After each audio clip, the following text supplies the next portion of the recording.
안녕하십니까. 김필수 자동차 연구소의 김필수입니다. 오늘 주제는요, 아이오닉 5입니다.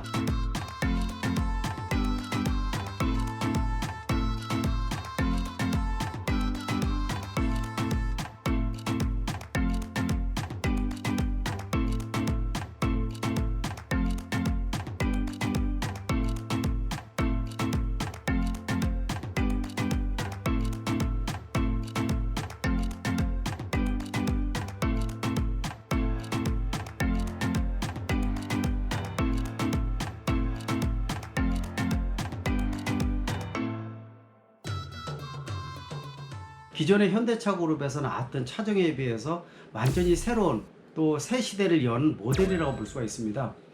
제가 탑승했을 때 가장 큰 느낌은요, 실내 공간이 굉장히 넓다는 걸 느낍니다. 특히 이 전기차 전용 플랫폼을 쓰면서 위에 부분이 굉장히 넓어졌다는 거, 뒷좌석 같은 경우에도 무릎의 공간 자체가 워낙 중형차 수준일 정도로 넓고요. 또 변속 기능에 해당되는 이 전진 후진에 대한 것들도 일종의 벤츠와 마찬가지로 핸들 옆에 붙이는 칼럼식 형태의 변속 기능에다 붙이다 보니까요, 조수석과 운전석 사이가 텅텅 비어 있습니다.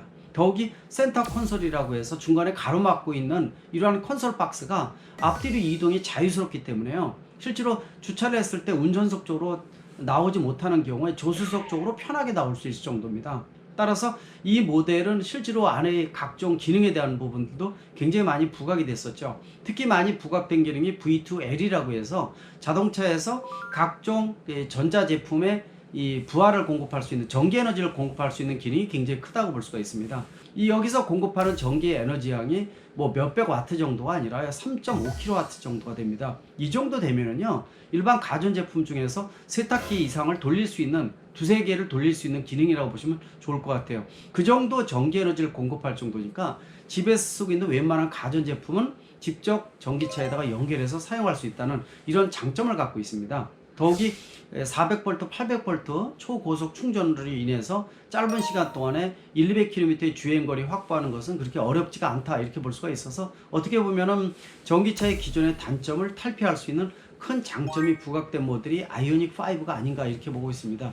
이 모델이 출시가 되면서요, 실제로 예약을 받았는데 단 이틀 만에 올해 1년 동안 공급할 수 있는 아이오닉 5의 이 대수를 넘겼습니다.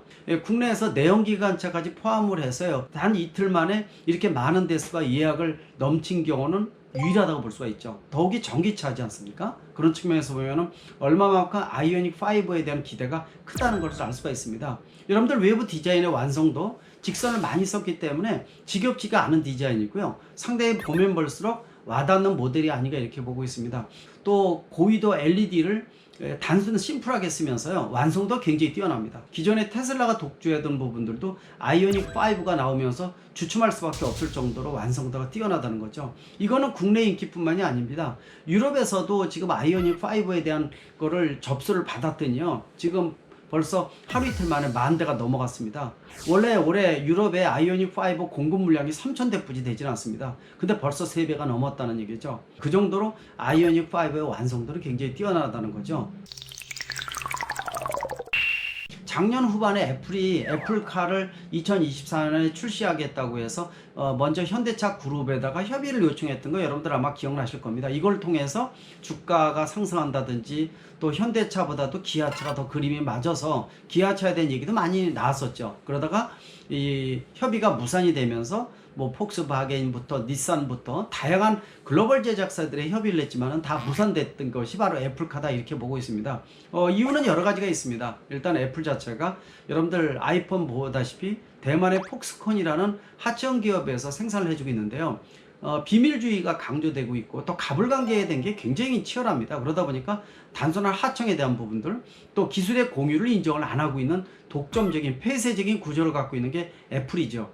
이 애플이 갖고 있는 기존의 폭스콘과의 관계를 그대로 자동차까지 옮겨가겠다는 것이 너무 앞서가는 논리가 아니었나, 이렇게 보고 있습니다. 자, 이 애플카를 제가 다시 말씀드린 이유는요, 이번에 나오는 현대차 아이오닉 5에다가 만약에 현대차 로고가 아니라 애플 로고를 붙였다, 한번 생각을 해보십시오.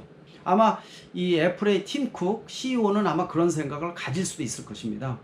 저 차에다가 우리 애플 로고를 붙였다면 얼마나 완성도 높고 또 실제로 이 애플이 생각하는 이런 모델이 되지 않았을까 이런 생각을 많이 가질 수가 있거든요. 그런 측면에서 아이오닉에 애플 로고를 붙인다면은 이러한 전제 조건에 대한 부분들은 향후에 어떤 협의 가능성에 대한 가능성을 굉장히 높인다고 볼 수가 있죠.